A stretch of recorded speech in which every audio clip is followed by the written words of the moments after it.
Cette grande soirée, elle est placée à la fois sous le signe de la musique et du cinéma pour l'ouverture du festival C'est pas classique qui fête, vous l'avez dit, ses 20 ans cette année. Depuis 20 ans déjà, le conseil départemental programme et offre des concerts gratuits dans différentes villes du département.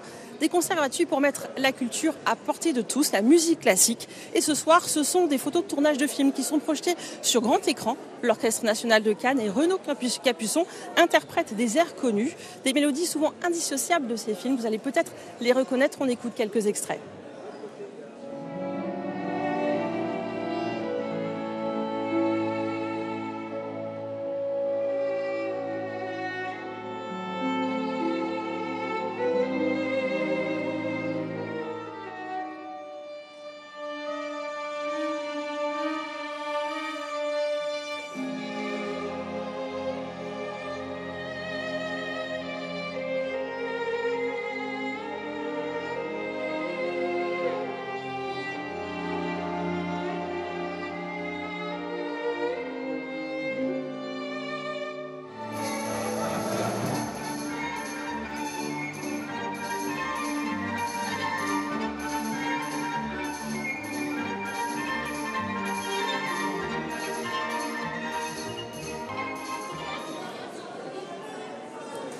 De grands compositeurs de films français à l'honneur, Michel Legrand, Francis Lay, Vladimir Cosma, Gabriel Yared, Georges Delerue.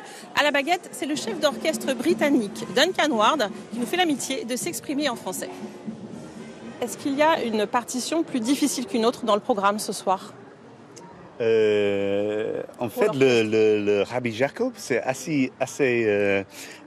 c'est très rythmique, c'est assez rapide, pas compliqué, mais ça doit être vraiment à point funky, groovy et brillante. Ouais. Pour vous, tout le monde est prêt pour ce soir ? Pas de souci, on est à quelques minutes quand même du début. Absolument. On est prêt, on a hâte. Oui, ça sera chouette. Et Renaud Capuçon, le célèbre violoniste, joue toutes les musiques de films programmées ce soir. Les partitions ont été spécialement arrangées pour le violon. On va l'entendre interpréter Les Feuilles mortes de Joseph Cosma et répondre ensuite à nos questions.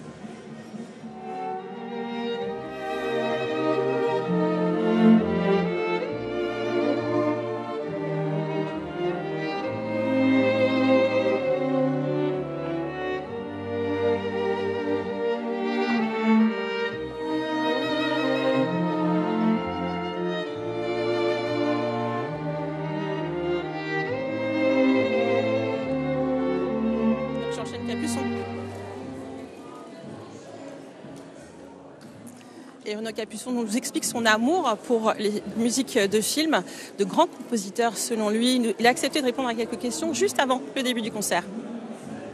J'aime la musique de film, je trouve que c'est aussi un moyen d'amener la musique classique peut-être à des gens qui ont peur de venir écouter du Brahms ou du Schubert. Et puis ces extraits que j'ai choisis, et là avec les photos de Romy Schneider ou de Christine Scott Thomas, enfin, c'est magnifique, on voit Piccoli, on voit Auteuil, on voit Montand, ça fait voyager aussi. Quand vous allez au cinéma, vous pensez à la partition, vous pensez aux notes ? Quand je vais au cinéma, non, je vais au cinéma pour me détendre, mais j'entends la musique de façon... Quand il y a une bonne musique dans un film, je l'aperçois tout de suite. Mais je pense comme nous tous, mais peut-être en tant que musicien, on a un peu l'oreille qui est aussi affûtée que l'œil, je dirais. Mais surtout, quand je vais au cinéma, c'est vraiment pour changer les idées. Mais ce qui est beau dans ces musiques de film, c'est qu'en rejouant la musique, on revit le film. Et là, en plus, avec les quelques photos de tournage qu'il y a, ça donne un côté un peu, on a l'impression d'une sorte de Madeleine de Proust, on revient à des émotions, quoi. Des souvenirs. Georges Lucas disait au Festival de Cannes que pour lui, la musique, c'était 50% pour la réalisation d'un film. Qu'est-ce que vous en pensez ? Mais je pense que c'est très important. Le pourcentage, je ne saurais pas dire, mais effectivement, quand on entend la musique du mépris, je veux dire, comment on peut imaginer le film sans cette musique ? La musique, elle est presque aussi iconique que le film. Il y a plein comme ça la musique de Rabbi Jacob, c'est pareil. Donc je pense que oui, la musique, l'association entre le metteur en scène, celui qui fait le film, et le compositeur, elle est essentielle. Est-ce qu'il y a un morceau difficile dans le programme de ce soir, un morceau où vraiment il faut vraiment donner de soi ? Tout est difficile parce que même la pièce la plus simple, la ligne la plus mélodique, la plus simple, la plus, comment dire, qui paraît facile, c'est peut-être souvent ça qui est le plus difficile. Le Rabbi Jacob fait beaucoup d'effets parce que c'est fort et que c'est finalement pas ce qui est le plus difficile. Un coup de cœur que vous préférez dans le programme? J'aime beaucoup les musiques. Il y aura beaucoup de musique de Georges Delerue, qui est un compositeur que j'ai découvert moi, il n'y a pas très longtemps, et qui a écrit, par exemple, la musique des choses de la vie. Et c'est vrai que ces musiques me touchent particulièrement.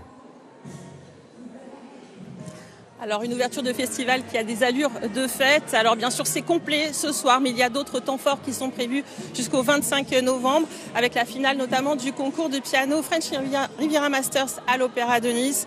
Violinissima, ce sont des violonistes niçoises à Payon, Aurélien Lehmann et François-René Duchâble au Théâtre de Grasse. En tout, il y a 25 concerts gratuits dans une douzaine de villes du département. Il y a donc certainement un spectacle près de chez vous. Il suffit de s'inscrire sur le site internet du Conseil départemental des Alpes-Maritimes.